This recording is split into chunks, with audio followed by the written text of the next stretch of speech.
Hello bookworms, it's Jade from Bedtime Bookworm and welcome back to my channel. Today I'm here to bring you my spoiler-filled book diary of The Path of Daggers, which is the 8th book in the Wheel of Time series by Robert Jordan.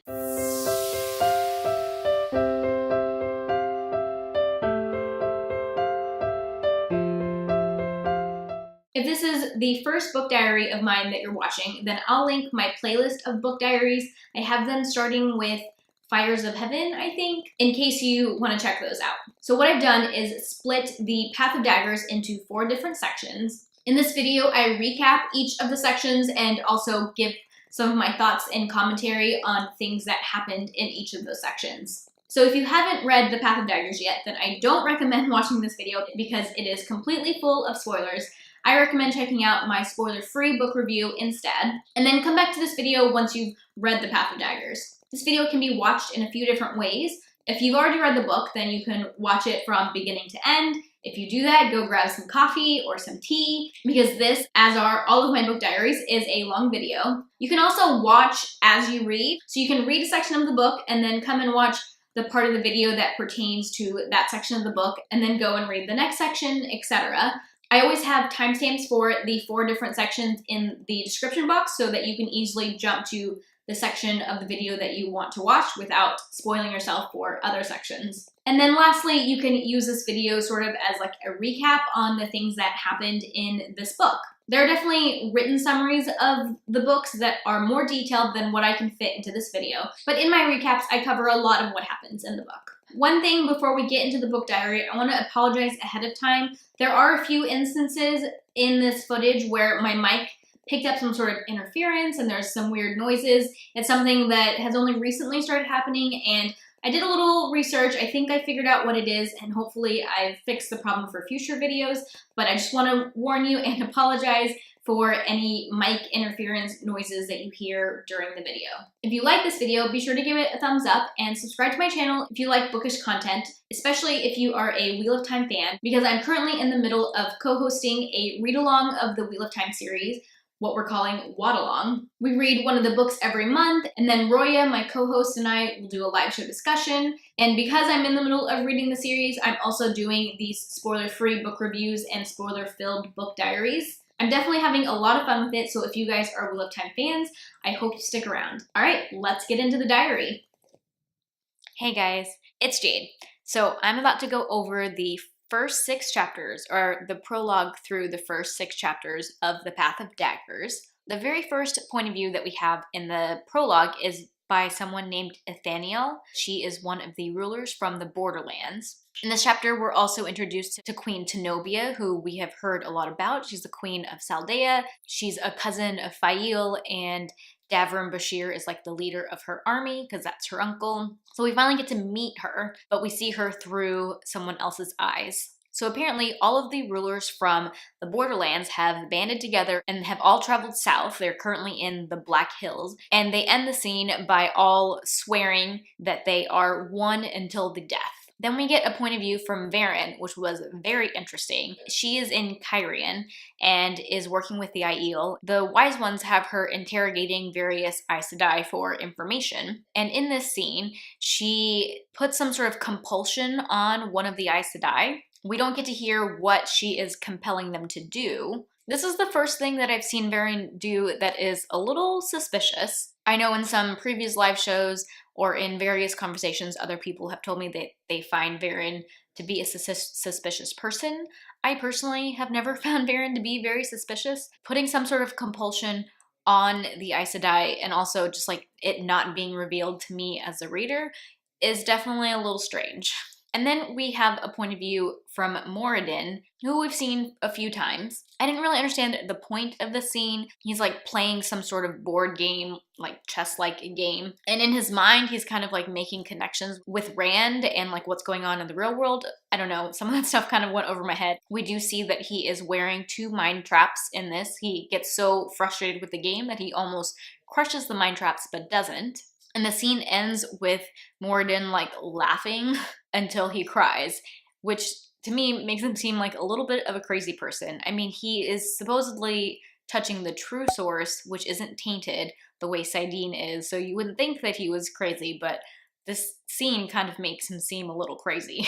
The next chapter is from Avienda's point of view, and we are back in Ibudar. So Avienda, Nynaeve, and Elaine, and Brigetta, the Windfinders, and the Kin, and some Aes Sedai too, including a Black Aja Aes Sedai Ispan. They are all planning to leave Ibudar. So Avienda opens a gateway for them to go through.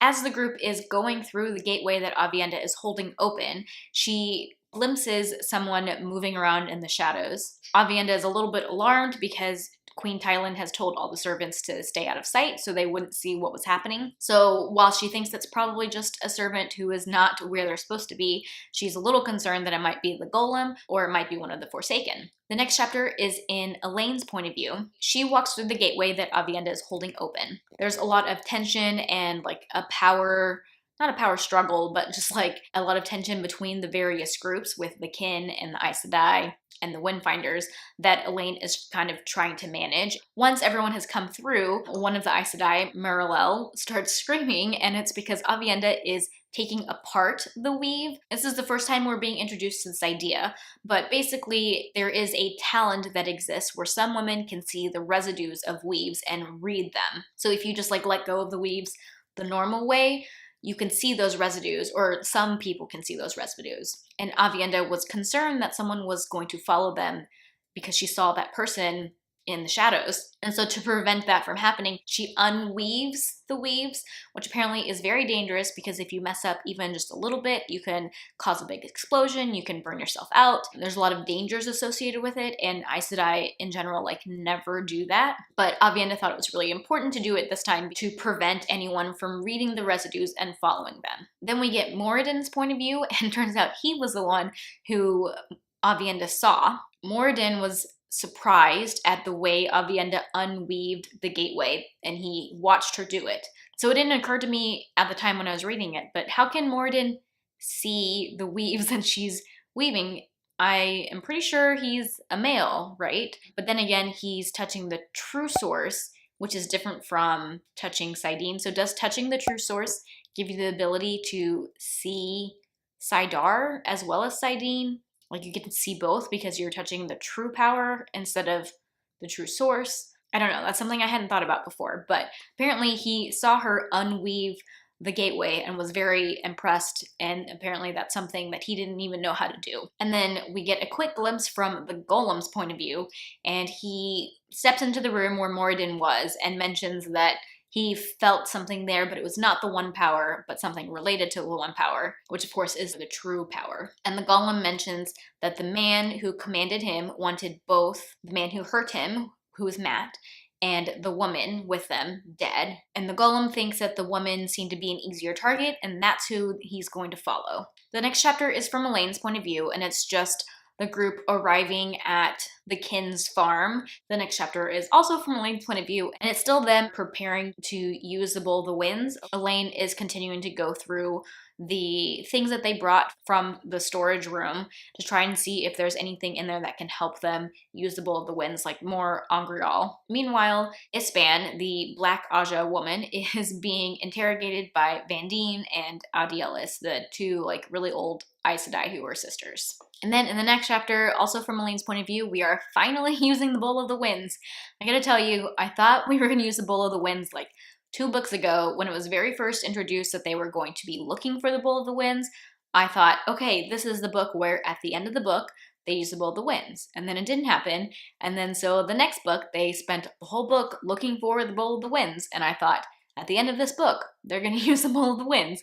Didn't happen. Apparently, they use the Bowl of the Winds at the beginning of a book and not the end of a book. Needless to say, I've been waiting for this to happen for a while. It takes 13 women who are linked to use the Bowl of the Winds. The Windfinders are the ones sort of leading using the Bowl of the Winds because they're most familiar with the bowl and how to change the weather. While they're using the Bowl of the Winds, Elaine can tell that there is some force there that she can't see, which of course is Saidin. So it's interesting that even though no one there is channeling Saidin, the bowl is somehow still able to use Saidin, and it needs to be used to be able to use the Bowl of the Winds to change the weather. Which again makes me think about Moradin and how did he see that Avienda was unweaving her weaves, just like Elaine can't see Saidin when it's being used as part of the Bowl of the Winds. So they use the Bowl of the Winds, and afterwards, they feel a lot of Saidar being used in Ibudar. And at first, they thought maybe it was one of the Forsaken. It was so much power, way more power than just one person could use.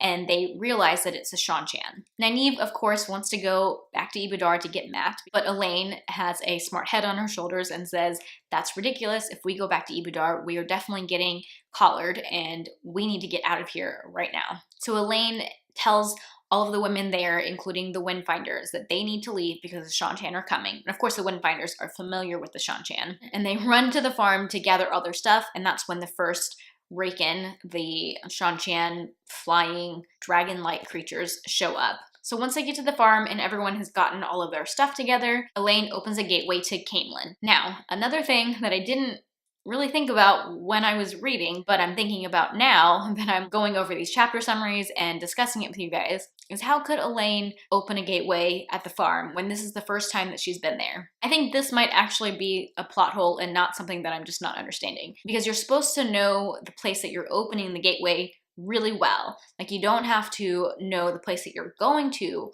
all that well, but you're supposed to know the place where you're opening the gateway really well. And this has been brought up multiple times. There have been times where Rand couldn't go somewhere, or he had to go by skimming because he didn't know the area well enough. Although I guess it could be different between men and women. But I feel like it's come up from like Egwene's storyline too, where she couldn't open a gateway because she didn't know the area well enough. Like, I think you're supposed to stay in that area for like a night or like 10 to 12 hours before you're supposed to be familiar enough to be able to open a gateway. But they just got to this farm and she's making a gateway again. Did anybody else notice that? Am I crazy or overthinking it? Let me know down in the comment section. Regardless, she opens a gateway to Camelin and all the women go through. And then Elaine goes through and she starts to unweave the gateway. So this is a little bit different than when Aviendha did it, because Aviendha apparently has learned how to do this. She said that the wise ones teach every woman who learns how to use the power how to do this, but Elaine has never done it before. She just watched Aviendha do it for the first time, and she didn't even think it was possible before that, and now she's doing it herself. Which it's for a very good reason. Like Aviendha, she doesn't want anyone to be able to follow them, and the Damani and the Shan-Chan are coming because, of course, they could feel the Bowl of the Winds being used because that was a lot of power being used. Not only does she not want this person to be able to know where they're going, the Shan-Chan at this point don't know how to travel, because if they did, they would have already like conquered the world. So she doesn't want to accidentally teach the Shan-Chan how to travel, because that would give the Shan-Chan a big advantage, because traveling as of right now is an advantage that only a few people have. So Elaine sends everybody away and is slowly starting to unweave the gateway when all of a sudden some Shan-Chan come through the gateway.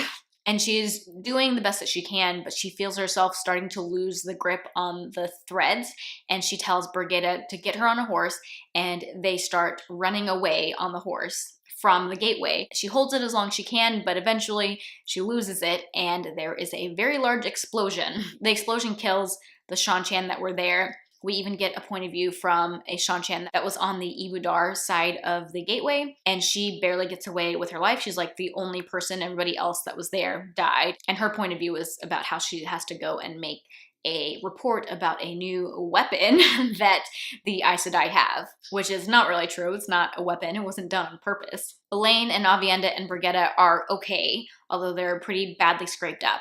This near-death experience apparently convinces Elaine that she definitely wants to be Aviendha's first sister, because Aviendha didn't leave her side throughout this whole thing. She knew how dangerous it was and that Elaine might die and that Aviendha might also die, but she stuck it out and stayed with her the whole time. That really cements their bond, and Elaine tells Aviendha that she definitely wants to be her first sister. Okay, so those are the first 6 chapters and my thoughts on them, and I will check in with you guys with the next section as soon as I can.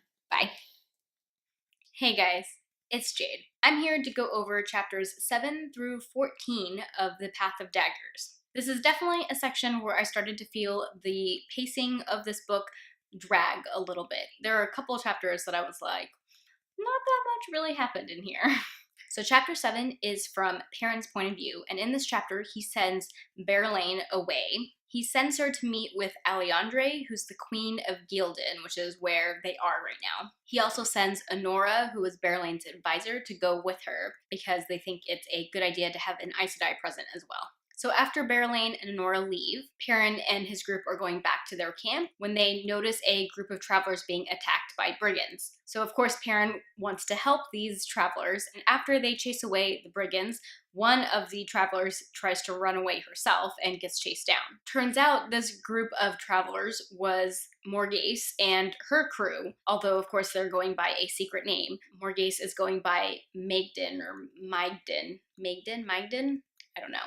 So this is super exciting because two different storylines have now crossed at this point. The next chapter is also from Perrin's point of view, and he is bringing in the group of travelers, Morghese's group, into his camp. Morghese gives Perrin a hard time about his banners, saying that the Two Rivers is part of Andor. But of course, Linny is like trying to shut her up, saying that she's going to get them in trouble and just to keep her mouth shut. And then Perrin surprises all of them by picking out Basil Gill and saying, hey, let's catch up and talk, because Perrin, of course, recognized Basil Gill as well as Lamgwin because he met them a long time ago. Basil Gill wasn't sure if Perrin had recognized him, and so he hadn't said anything, and obviously hadn't told the other women that he knew Perrin.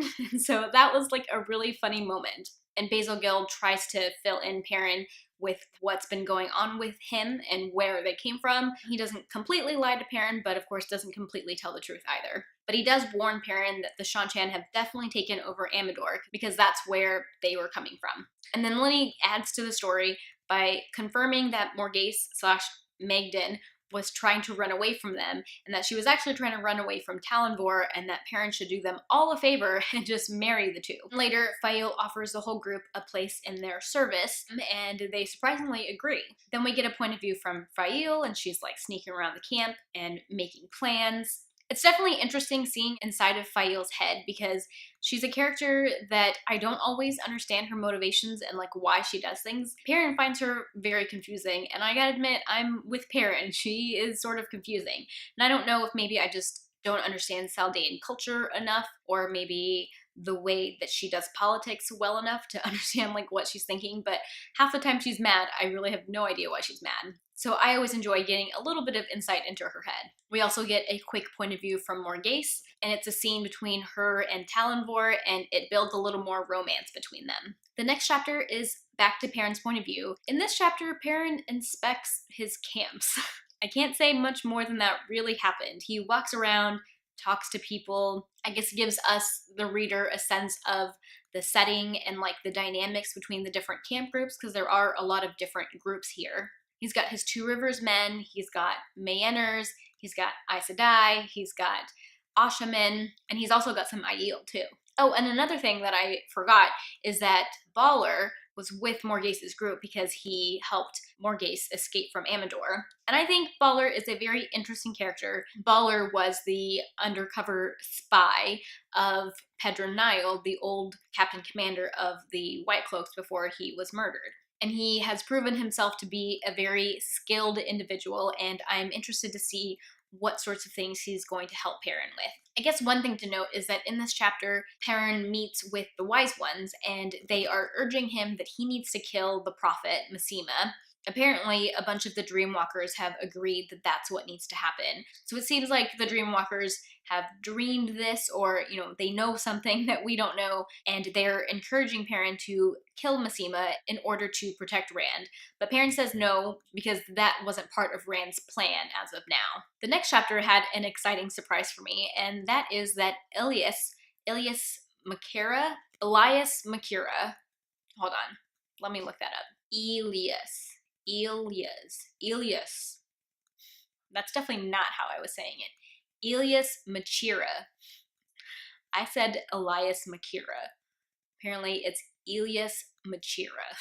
That's going to be really hard for me to remember. Well, he shows up again, and we met him way back in the first book. He is the original, well, not original, but original to us, Wolf Brother, and is the one who introduced Perrin to Wolf Brothers and basically awoke that within Perrin. We haven't seen Elias since then. So it was definitely a big surprise to see him pop up in this book, and even though this was a reread for me, I did not remember that he reappeared in the series. In this chapter, Berelaine returns with Queen Alliandre. They're having a meeting. Perrin is asking Alliandre if she is ready to declare her support for Rand and how she's going to deal with the Prophet and all of this. And Alliandre surprises everybody by swearing fealty to Perrin directly, which is definitely not what Perrin was expecting. Alliandre also tells Perrin where Massima currently is.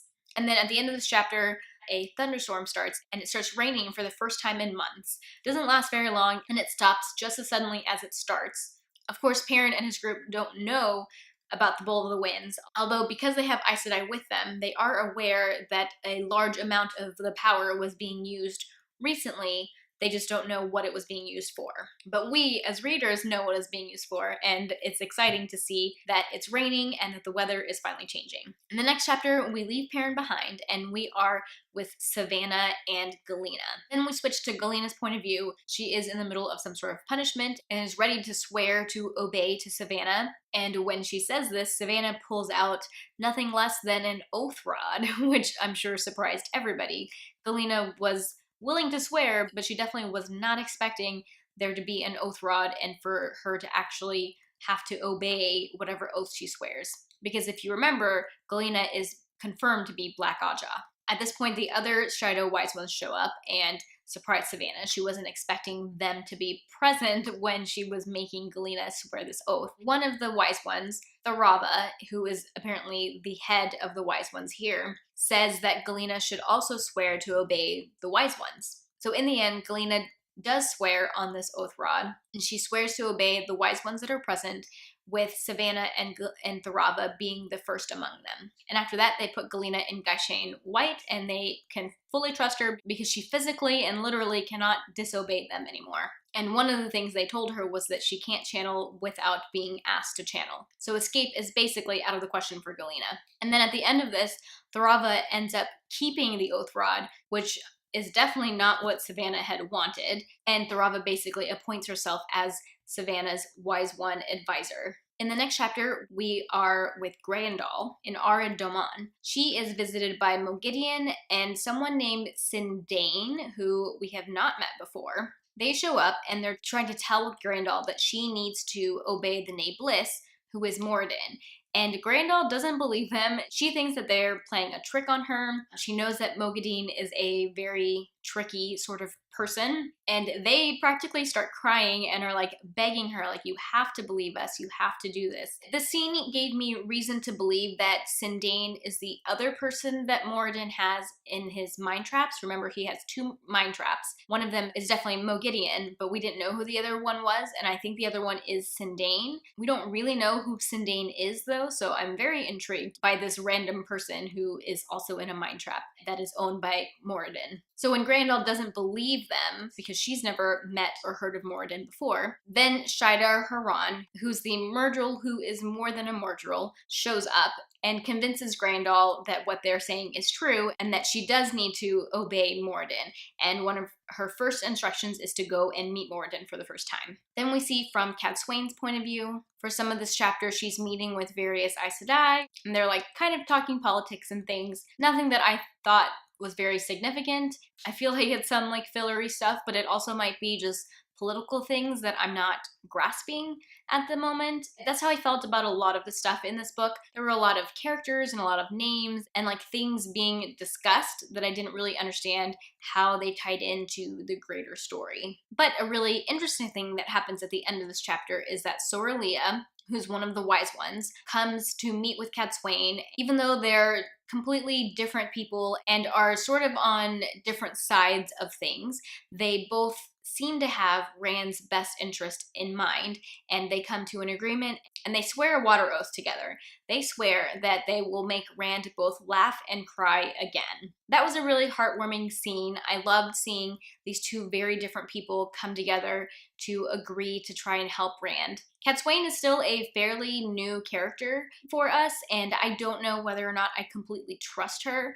maybe she's misleading me, but this scene definitely helped to make me feel good about Cadsuane and what she's trying to do with Rand. In the next chapter, we're in Rand's point of view, and he is in the eastern part of Ilion. This chapter, again, had a lot of political things just being mentioned and discussed. Rand wants to meet with what's sort of left of Samael's army. He doesn't want them to stay in the Ilion countryside because he's afraid they're going to pillage and eat all the food and things like that. One of the Ilion lords, Lord Gregorin, tells Rand that he doesn't think the soldiers are going to take Rand seriously and that it might not be a good idea to go, but Rand doesn't care. He wants to talk to them anyways. What Rand tells the leader of these soldiers is that these group of men can either disband and leave, but if they are going to leave, they need to go unarmed because he doesn't want them pillaging the area. If they don't want to do that or are unwilling to do that, then they need to join his army, and he gives them a night to think about it.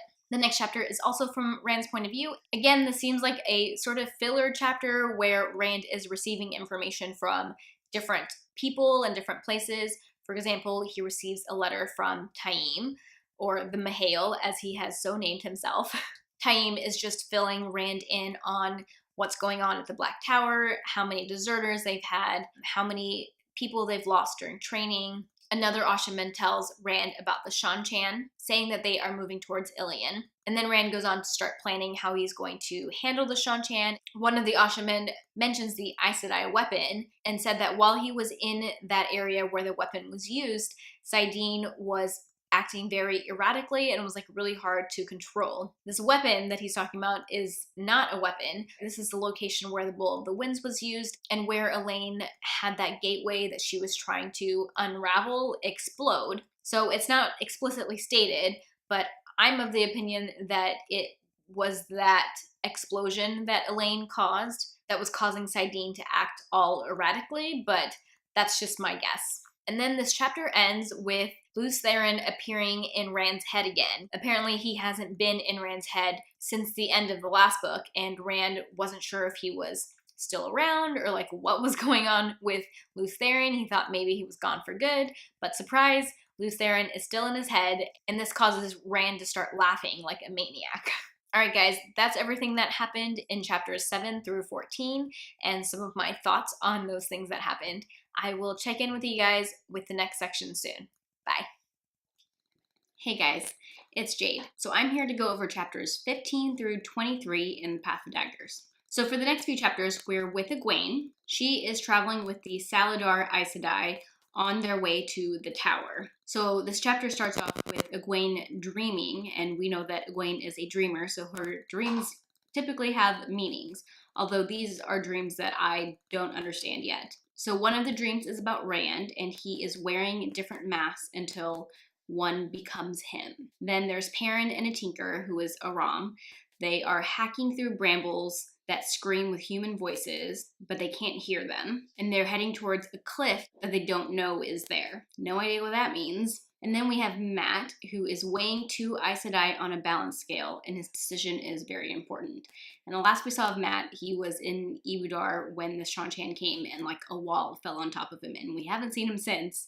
Hopefully this means that Matt is alive. I mean, I'm pretty sure he's alive because he didn't have an on-page death. She wakes up from her dream. Egwene's been having a lot of headaches. Halima has been helping her with her headaches by giving her massages and things, and it seems to be the only thing that helps Egwene's headaches. I'm suspicious of this because Halima is really Arengar and someone evil.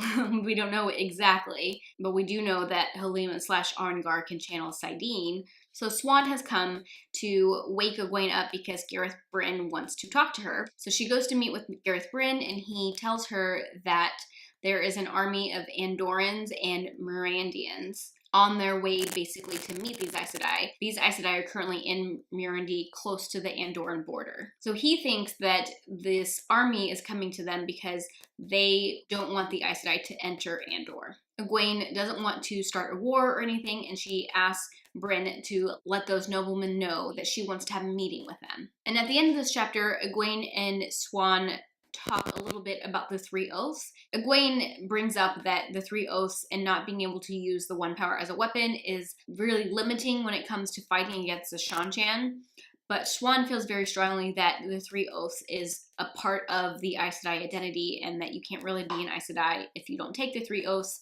She doesn't think it's a good idea to get rid of them or change them in any way. And I found this conversation really interesting because Egwene hasn't taken the Three Oaths. She's supposed to once she gets to the tower and they have the Oath Rod again. I wonder if Egwene is ever going to end up taking the Oath Rod, because back in the first few books, like I don't know, the second or third one, when Egwene was becoming an accepted and she had to go through the 3-ring triangle, she was seeing glimpses of different lives that she could have had. And in one of them, she was Amerlin. And in that life, I remembered that she hadn't taken the 3 oaths. It's something that I remember reading because I knew that at some point she was going to be Amerlin and she wouldn't have taken the 3 oaths. And so that part of that test really stood out to me on my last read. So I just found that whole conversation like really interesting. In the next chapter, we get a bunch of different point of views. We have Egwene.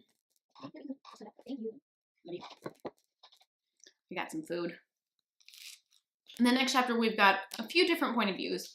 We see from Egwene, she convenes the hall and tells them that they're going to rest for a few days. We see from Arengar's point of view, and she seems to be hiding a body of some sort.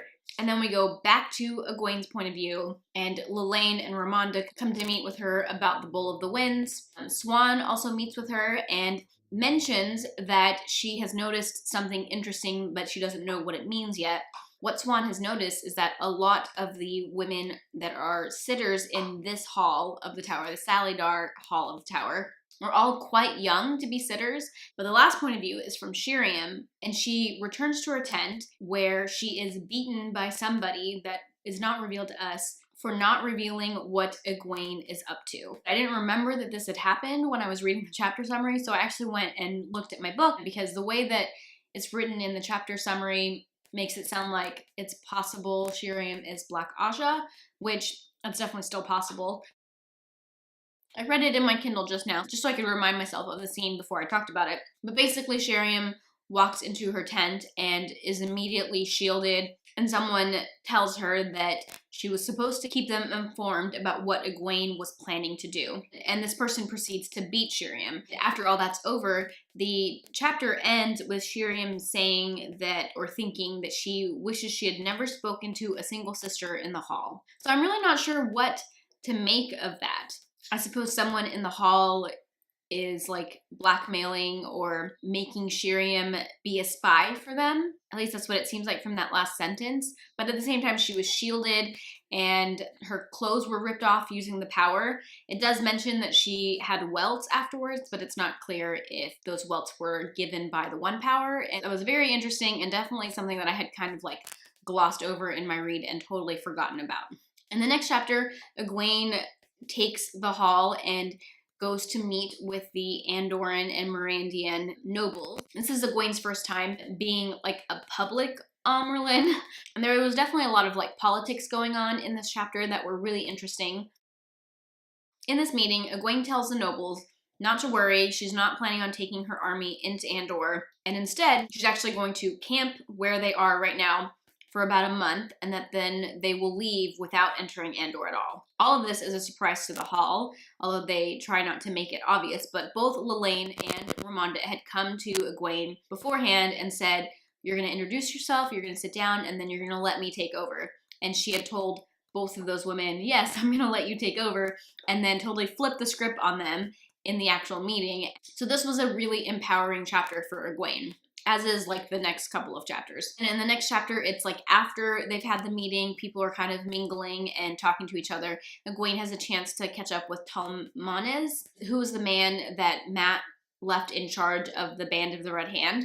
Egwene makes Talmanes promise not to get involved in any wars, but also gives him permission or like lets him know that he doesn't have to go to the tower when Egwene plans to leave in a month. She's kind of letting him off the hook. And then the next chapter was probably one of my favorites. In this chapter, Egwene really shines. So after all of this, they go back to the Aes Sedai camp and she calls a meeting of the Hall of the Tower. And she basically tricks them into officially declaring war against Elaida and the White Tower.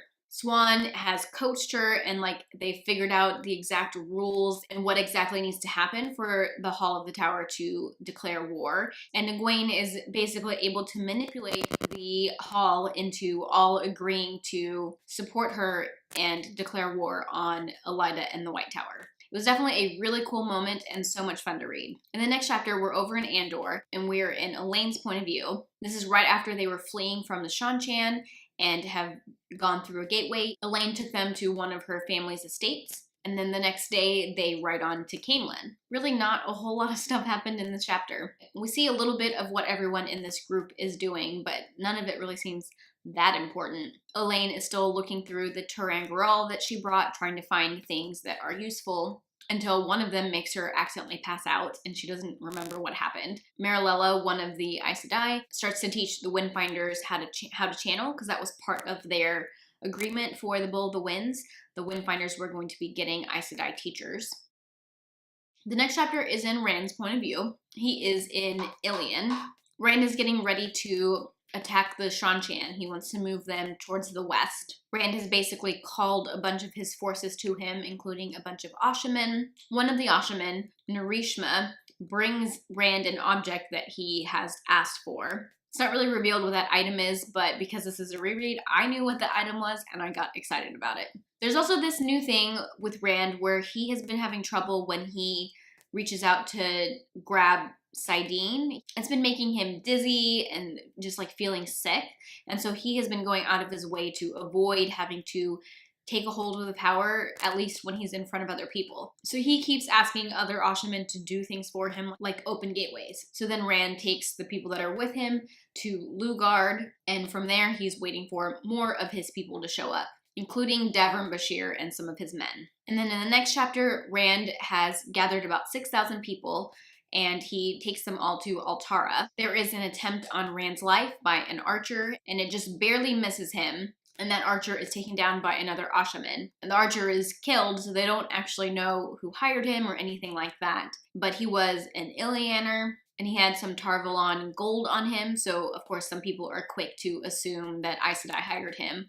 But Rand is smarter than that and thinks that that doesn't really mean anything. Then we actually get a point of view from one of the Shan-Chan. And the Shan-Chan man is finding out about this large force that has appeared in the mountains, and that's Rand and his men. And with that, the Shan-Chan are headed towards Rand to confront him. So in the next chapter, Rand has been fighting with the Shan-Chan. All of the Suldam and Damani that he comes across, he's taking as prisoners. And they just keep moving from place to place, fighting more and more Shan-Chan. We get a point of view from another Shan-Chan soldier, and we can see that the Shan-Chan are confused and they don't understand where all these men are coming from and how there are so many of them. And they also are starting to realize that there are men with them who can channel and not necessarily women who can channel. And then it jumps back to Rand's point of view. It says that 5 days have passed, 5 days of battles, which is a long time to be battling. But his plan seems to be working. He seems to be winning. The Shan-Chan are retreating. Rand sends the last Ashamen that are with him away, saying like, go fight and that he can take care of himself. But of course, he gets sick with the power. It makes him dizzy. He falls off his horse. The two women that are with him, who are two like noble women, discuss whether or not in that moment if they should just kill him because there's nobody else around or if they should not. But just in the nick of time, Bashir and some more of Rand's men show up and basically save him from whatever those two women were considering doing.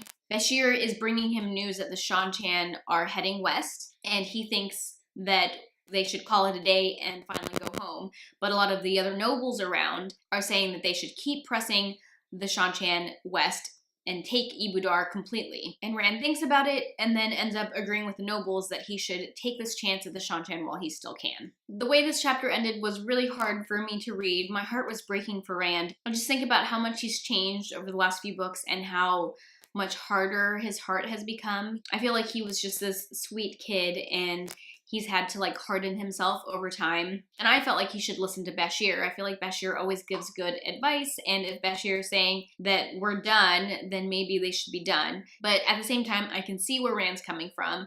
He sees the Shan-Chan as a threat.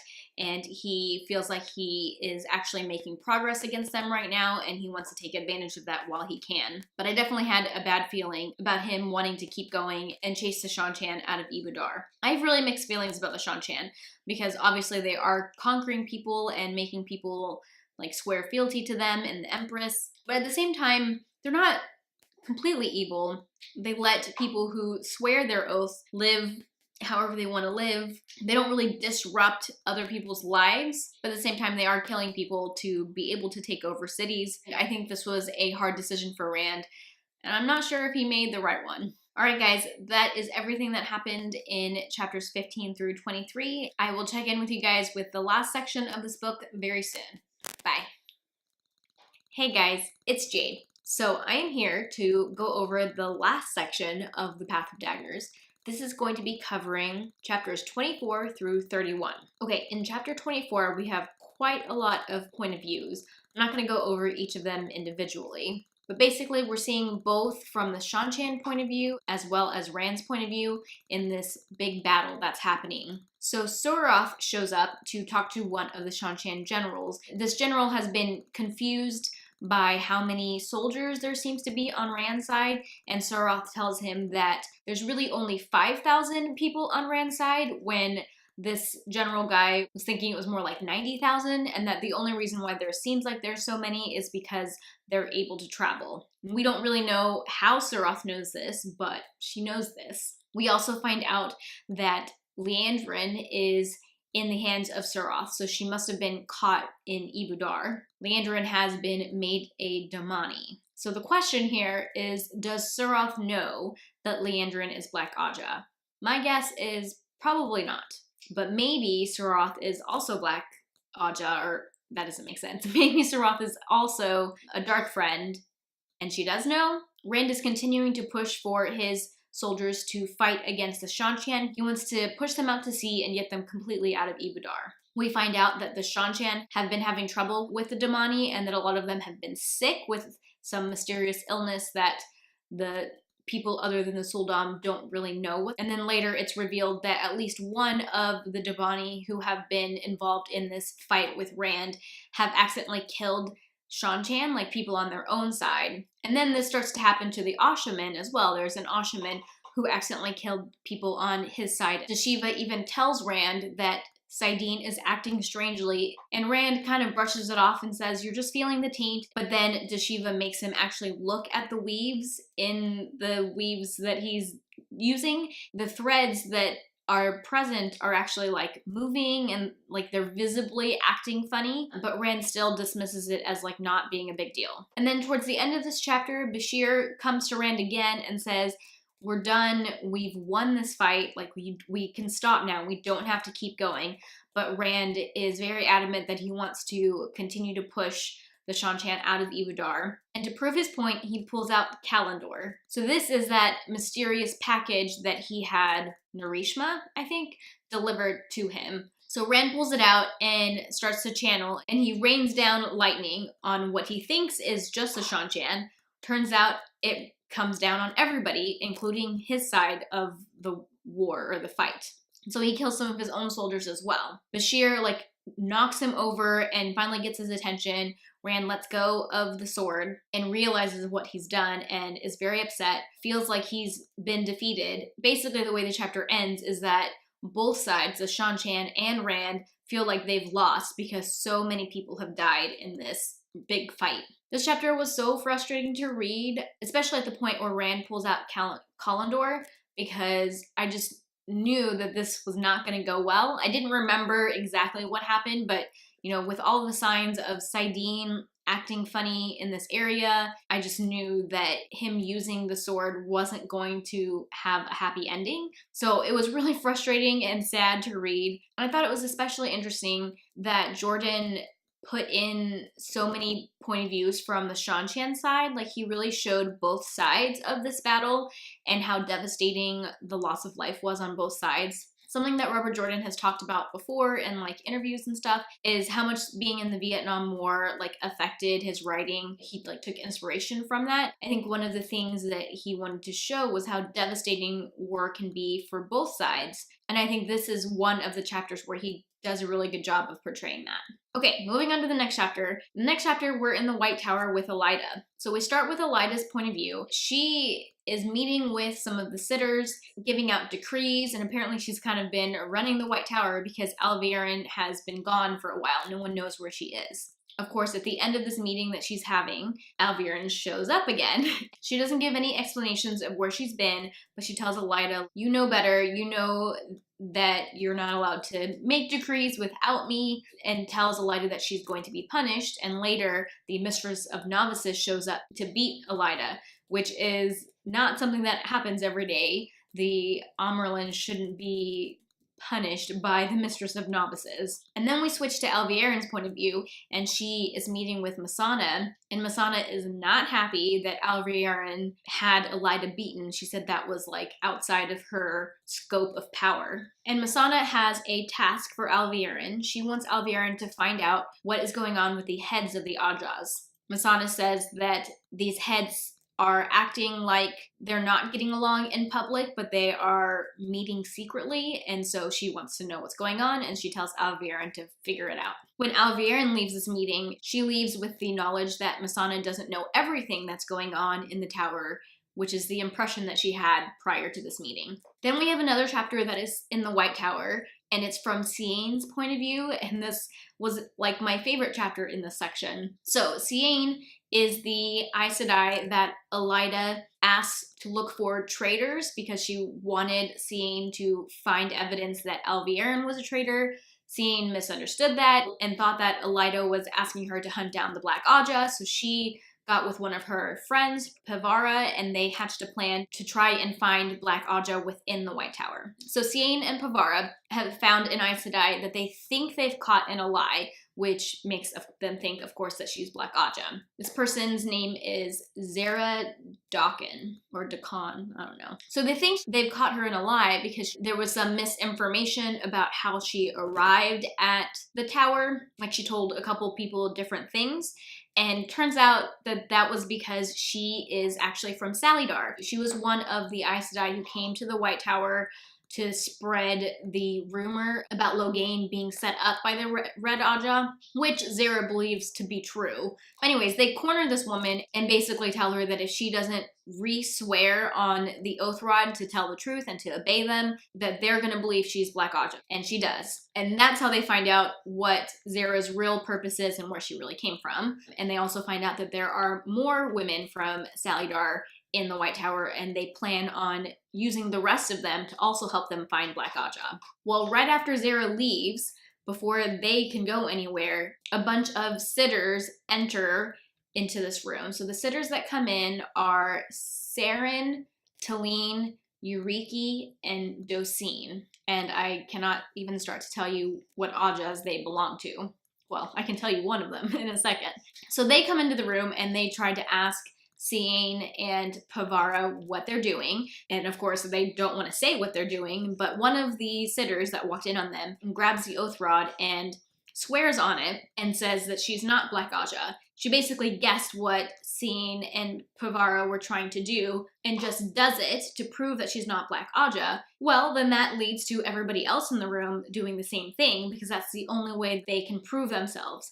And then it comes down to one last Aes Sedai, and it's Talene. She tries as hard as she can to get out of it. She keeps saying that it's insulting and that she shouldn't have to do this. And then she tries to leave the room without doing it. And of course, this raises all kinds of red flags. They stop her from leaving because now they think that she's Black Aja. This chapter was so much fun. I mean, thinking that we might have found Black Aja when they found Zara in her lie, and then finding out why she was really there was a fun reveal, but then having the sitters come in and having one of them actually be Black Aja was just so cool. And then in this chapter, we switch to another Aes Sedai who's not in the tower. We switch to Tovine Ghazal. So this is one of the Red Aja sisters that Elida sent to the Black Tower to try and capture all the men at the Black Tower. So Tovine and her 4 sisters, or maybe it's 4, including her, I'm not sure. They have 20 tower guards with them, are surrounded. At first, they're confronted by a man in a black coat, And of course, they don't recognize what that means, but as a reader, we're like, uh-oh. So at first, Tovine is excited because this man from the Black Tower has come to her. But before she knows it, this man in a black coat has shielded her and plucked her off her horse with the one power. And then the man apologizes, says that this is how they were taught to do it, and kisses her. And once he's kissed her, he tells her to be quiet and to not channel and to not try to escape. And Tovine finds that she can't disobey this man. Then she finds out that this man is actually Logain, which was super exciting because we haven't seen Logain ever since Egwene set him free from Salidar. But of course, this woman thought that Logain was both gentled already and dead, so she was quite surprised to find him. And she demands to know what he has done to her. And when he tells her, she cries, but it doesn't tell us exactly what he's done to her. In the next chapter, we're in Cairhien. We start out in Min's point of view. She has been waiting for Rand to return from wherever he went off to. And of course, Rand shows up.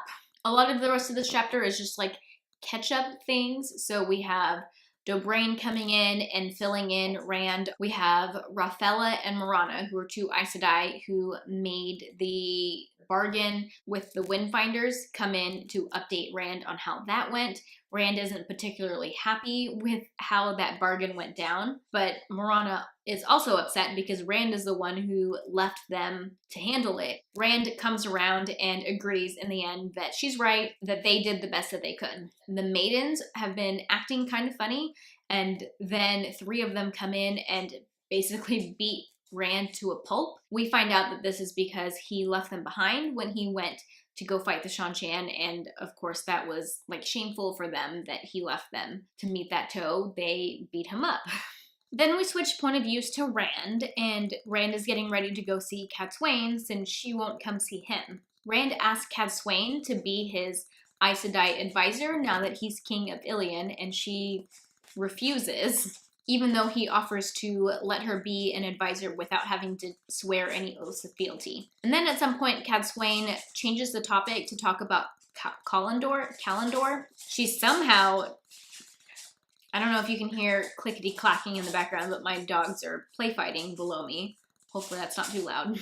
She changes the topic to Callandor. Somehow, she knows that it's missing from the stone. I mean, she's probably got eyes and ears in the stone. Regardless, she tells him that she knows that it's missing, and she hopes that he hasn't tried to use it yet, which of course perks his ears up because he did just try to use it, and it did not go well. This is where we learn that Callandor is flawed, and that it's not safe to use by itself. She tells Rand that the only way to use Callandor safely is to be linked to 2 women, and for one of those women to be guiding his flows. Rand wonders if this would explain why Saidin was acting so strangely in Ibudar, but at least now Rand knows that in the future, when he wants to use Callandor, he knows how to use it safely. So going back to the point of Saidin and Saidar apparently not working correctly or acting funny in Ibudar, we still don't know exactly what the cause of that was, and I think that I'm probably going to have to go to my grave not knowing the exact reason for that. I've said before that I think it has to do with Elaine unweaving the gateway and then not being successful and it exploding on her. But I came across another idea somewhere, I don't remember where I read it, but it could be just that using the Bowl of the Winds, it used like so much power that is what is making the power act so weird in Ibudar. And I guess in a way that might make a little more sense because from what we know, the one power was not acting strangely in Caemlyn, and you would think that both sides of the gateway would have been affected the same way. Maybe it is just the fact that they use the Bowl of the Winds in Ibudar or outside of Ibudar, but why would it do that? Is it just because they use so much power, or is it something specific to the Bowl of the Winds? I don't know. Okay, in the next chapter, we're in Elaine's point of view in Caemlyn. There's some, strange dynamics going on in this group. We have a mix of the kin, the Windfinders, and the Aes Sedai. Adielis realizes that one of the kin was actually a runaway from a long time ago. And the rules at the tower are that if you are a runaway, you get caught, you have to be punished and put back in white or be a novice again. Turns out that there's a lot of women that are part of the kin that were runaways. Some of them, even before Audialis and Vandine were at the tower. So this definitely creates some tension between the kin and the Aes Sedai, or at least some of the kin. Some of the kin are ecstatic to be allowed to be part of the tower again, and some of them are like, we've lived this long without the tower, why would we want to go back? While they're on their way to Caemlyn, Audialis and Ispan are murdered. They were poisoned, and it seems like they were poisoned by somebody that they knew, because they would only have allowed someone to get as close to them as they did and pour them tea if it was someone that they knew. So then that is concerning, because that means somebody in their group is a dark friend. So Elaine finally makes it to Caemlyn. She's there to declare herself for the throne. She meets with Dylan, who is someone who potentially could also take the throne, but Dylan has said repeatedly that she is supportive of Elaine taking the throne. So Elaine meets with her and is a little unsure of where she stands. Dylan asks Elaine if she has come to accept the throne from Rand, and of course Elaine gets a little frustrated by the wording of that and says that she's come to claim the throne on her own right, which is the answer that Dylan was looking for. Dylan also asks Elaine what she plans to do about Rand, and she tells Dylan that she plans to marry Rand and to bond him as her warder, but that those things are completely separate from her wanting to take the throne. Then we switch to a POV that we have never met before, I don't think. So this man, David Hanlon, it's like David but with an E, David Hanlon, goes to meet someone named Lady Shiane. He goes down into a basement and sees that there are two prisoners there. These prisoners are Jaikim Carradine, who was one of the leaders for the White Cloaks that we knew was a dark friend for a while, and apparently he wasn't doing a good enough job, and Moradin has given Jaikim to this Lady Shiane, and she kills him. So that's the end of Jaikim Carradine. The other prisoner is Phalion, who we have met before in previous books. She is Black Aja, and apparently she has also failed Moradin and was given to this Lady Shiane, who tortures her a little bit but lets her live. And then the Lady Shiane has a mission for this David Hanlon, but it's not revealed to us what it is yet. The next chapter, I think, was supposed to be like the big climax of the book, but I honestly didn't find it all that climactic. I won't say anticlimactic, because it definitely wasn't that, but it just wasn't as like explosive of an ending as I'm used to having in these books. So that was a little disappointing, but it is what it is. So we start out in Min's point of view. We're with Rand in Kyrian. Sorlia comes in to see Rand and brings 5 of the Aes Sedai that originally came from the White Tower sent by Elida that tried to kidnap him. So these 5 Aes Sedai have been with the Wise Ones for a while now, and Sorlia says that they are ready to swear fealty to Rand if he will accept it. Min has a viewing of these women, including Sorlia, and says that they will all serve Rand in her own way. So after that, Rand allows them to swear fealty to him and tells Sorlia that they should be treated just like the other Aes Sedai who have sworn fealty to him. Rand and Min start to leave the room. Rand is going to go see Cadsuane when the room explodes behind them. Rand tells Mor to take Min to a safe place and keep her safe with his life, and Rand goes to figure out who blew up the throne room behind him. He's not sure if it's the Forsaken or what's going on. So as he goes to look for who was channeling, he finds Deshiva, Gedwyn, and Rochaid, or Rochaid, I don't know how to say that. And they are all arguing about whether or not Rand is dead. And so that's when he realizes that these guys have betrayed him and they're the ones who tried to kill him. Deshiva sees him and starts to channel. Rand does something to protect himself and runs away. And then when he goes back, the 3 Ashamen are gone and he can't find them anymore.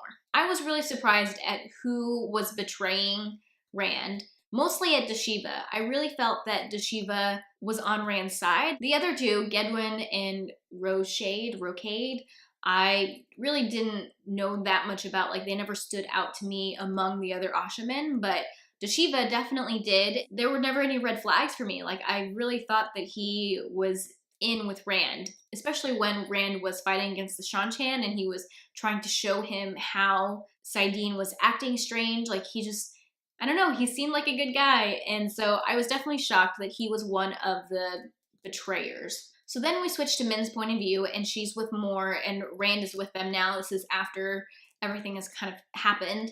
Taim shows up to tell Rand that there are more deserters, and that Rochade, Gedwyn, Kisman, and Torval have all deserted, which two of those, Rochade and Gedwyn, were here and involved in the attack on Rand. In between Rand leaving him in charge of Min and Rand returning, Moore has completely lost his mind. And Moore is one of the Ashamen that was really young. He was, just a teenager. Rand has had to shield him because he could accidentally hurt somebody with the power, not really knowing what he was doing. Rand also gives Moore some poisoned wine to give him a merciful death, which was, really hard for Rand to do, but he knew that it was the right thing to do. Rand tells Taim to add Dashiva to the list of deserters and that he wants all of the deserters to be caught and killed. After Taim leaves them, Min tells Rand that he can cry, but Rand says that he doesn't have time for tears. The only reason I mention this is because it makes me think of the pact that Sorilea and Cadsuane made, saying that they promised that they would make Rand both laugh and cry, and this is an example of when Rand should be crying and he's not. In the next chapter, we're in Perrin's point of view. He is finally meeting with Masema.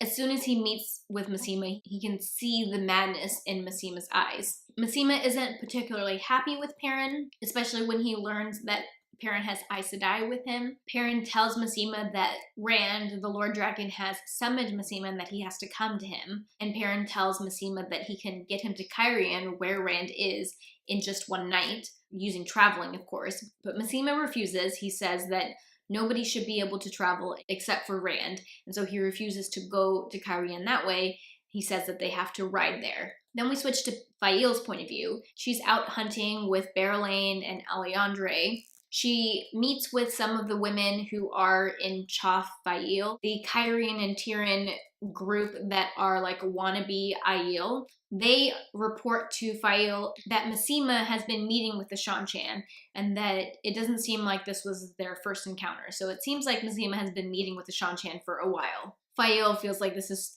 really important and that Perrin needs to know this. But before they have a chance to do anything, they're attacked by other Aiel. And these Aiel are the Shido. Fail realizes that they're outnumbered and tells everybody just to run, and she ends up getting caught, as is Magdan / Morghese, Chiad, and Bane, and Alliandre too. But it seems like Berelain escaped. Turns out that these Shido are capturing wetlanders to become Gai'Shane for Savannah, which is not how Gai'Shane work. Making people Gai'Shane who don't follow Je'Ito is against Aiel custom. And then we switch to Egwene's point of view, and it looks like they're getting ready to go directly to Tar Valon through a gateway. That's pretty much the last chapter, because the next chapter just kind of goes over the various rumors that are going around. It's more of an epilogue than a chapter, and it's clear that people in this world really have no way of knowing what's truly going on because there's so many sides to all of the stories. Okay guys, that brings us to the end of the Path of Daggers. I'll catch you guys in the next book diary. Bye.